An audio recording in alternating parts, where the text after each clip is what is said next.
Assalomu alaykum. Bugun sizlar bilan Erix Mariya Remarkning Qarzga olingan umr kitobi haqida gaplashamiz.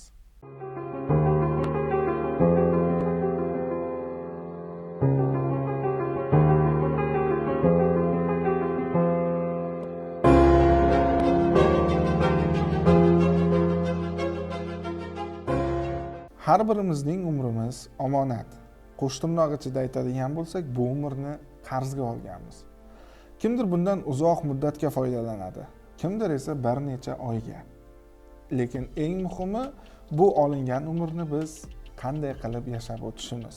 Remarkning ushbu asarida ikkita asosiy qahramon bor, biri Clark, biri Lilian. Lilian bu yosh, go'zal qizcha, lekin ma'lum bir kasallik tufayli u maxsus sanatoriyada davolanayotgan bo'ladi.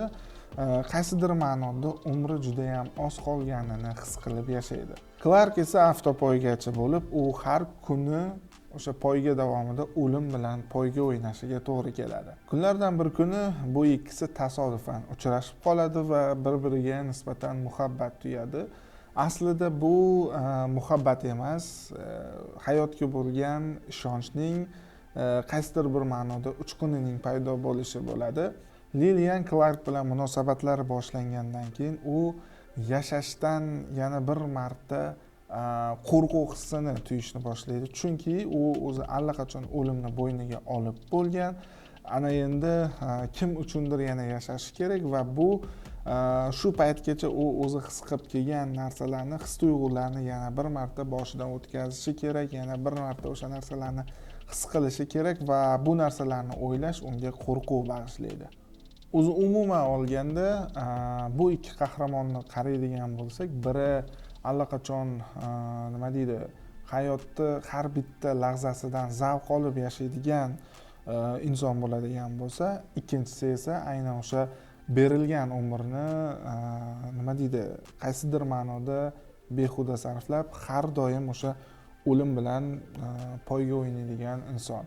Lekin bu ikkisini bir-biriga bo'lgan muhabbati esa umuman boshqa bitta jabhani ochib beradi. Bu asarda ko'proq biz nimani his qilishimiz mumkin? O'tayotgan umrimizni har bitta daqiqasi g'animatligini.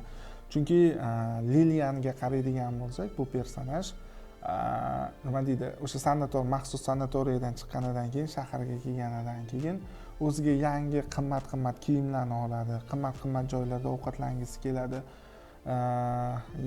Har bitta mayda detaldan ham zavq olgisi keladi. Bu esa bizga bir mesajni beradi.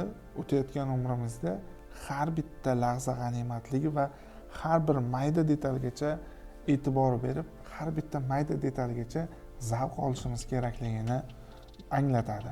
Mana shu kitobni o'qish davomida siz aynan mana shu narsaga chuqurroq kirib borasiz va mana shu narsani teranroq anglay boshlaysiz. Biz yashab turgan daqiqalar bu bizga berilgan hadya va qaysidir ma'noda biz uni qarzga olamiz, uni chiroyli yashab o'tishimiz, uni munosib yashab o'tishimiz albatta bu o'zimizni qo'limizda. Kitob haqida yana juda ham ko'p to'xtalib o'tish mumkin, chunki bu o'zi aslida Remarkni har bitta kitobi insonni o'ylashga majbur qiladi. Aytgancha aytib o'tishim kerak, bu Remark ijodidan o'qigan ikkinchi kitobim hisoblanadi. Birinchisi G'arbiy frontda o'zgarish yo'q, albatta juda ham ko'pchilikni sevimli kitobi. Meni ham eng yaxshi, eng sevib o'qigan kitoblarim qatorida turadi. Shu paytgacha G'arbiy frontda o'zgarish yo'qni 2 marta o'qib chiqqanman. Ikkalasida ham o'sha bo'ladi-ku, odam bir marta o'qigan kitobidan ikkinchi marta o'qiyotganda o'sha voqealarni rivojini bilib turgani uchun qaysidir ma'noda emotsiyalariga unchalik ta'sir qilmasligi mumkin. Lekin G'arbiy frontda o'zgarish yo'q kitobida ikkinchi marta o'qiyapman, voqealar rivojini bilaman, syujet qanaqa ketishini bilaman, lekin shunda ham odam qaysidir ma'noda hissiyotlarini jilovlay olmaydi. Juda ham insonni miyasiga ta'sir o'tkaza oladigan kitoblardan biri. Undan tashqari Uch og'ayni kitobini ham boshlagan edim. 100 bet atrofida o'qigandan keyin u kitobni tashlab qo'ydim, boshqa kitoblarga o'tib ketib qoldim. Demak, qaysidir ma'noda o'ziga torta olmadi, lekin albatta juda ham ko'p kitobxonlar, juda ham ko'p o'zimning do'stlarim u kitob Remark ijodidagi eng yuqori cho'qqalarda turishini aytadi va albatta uni yana bir boshdan qaytadan o'qib chiqaman. Qarzga olingan umr kitobi ham menga yoqdi, juda ham yoqdi deya olmayman, lekin o'qish davomida maza qildim. Albatta yana bitta jihat meni e'tiborimni tortdi. Bu kitobdagi poyga syujeti liniyalari o'z oxirgi paytlarda poyga haqidagi filmlar meni juda ham qiziqtiryapti. Poyga haqidagi kitoblar deya olmayman, chunki unaqa kitoblar o'qiganim yo'q. Kitobning ichida agar poyga haqidagi syujetlar bo'ladigan bo'lsa, poyga liniyalari bo'ladigan bo'lsa, bu ham meni alohida e'tiborimga sazovor bo'lmoqda. Bundan avvalgi videomni ko'rgan bo'lsangiz, Formula 1 va Gran Turismo kinolari haqida gapirib o'tganman. Ular ikkalasi ham poyga haqidagi kinolar va bu kitobda ham poyga syujetda poyga liniyalari bo'lgani uchun ham yoqdi. Albatta bu kitobda o'zi umuman keng ko'lamli g'oya ochib berilgan. Umrni qanchalik g'animatligi, uni qadriga yetishimiz kerakligi, undan samarali foydalanishimiz kerakligi. Albatta o'sha Lilian va Clark orqali ikkalasi ikki xil hayotga, ikki xil tarzda qaraydi. Yana bir marta kitobni o'sha ikkita qahramonga to'xtalib o'tadigan bo'lsam, o'sha Clark ko'proq bu hayotga yengilroq qarashga o'rgangan, hayotni g'animat ekanligini anglamadi deyish qiyin, lekin undan uni asrab qolish uchun harakat qilmasdi.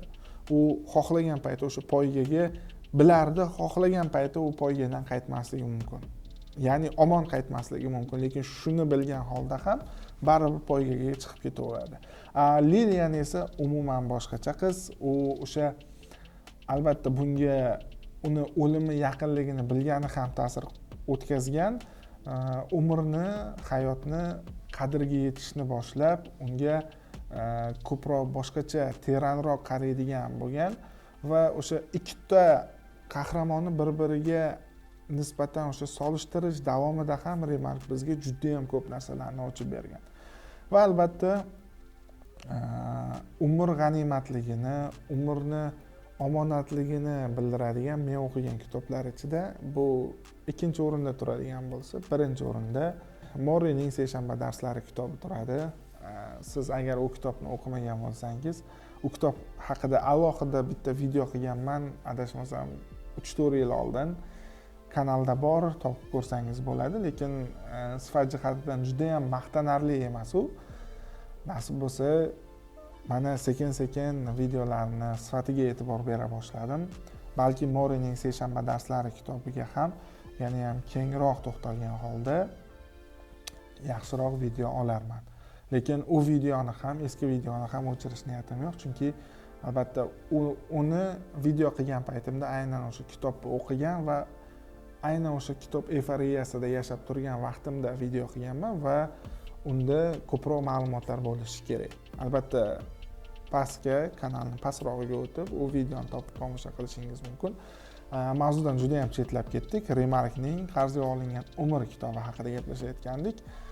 O'zi umuman men aytmoqchi bo'lgan narsalar shulardan iborat. Kitobni syujetiga juda ham ko'p maydalashib to'xtalib o'tirmayman.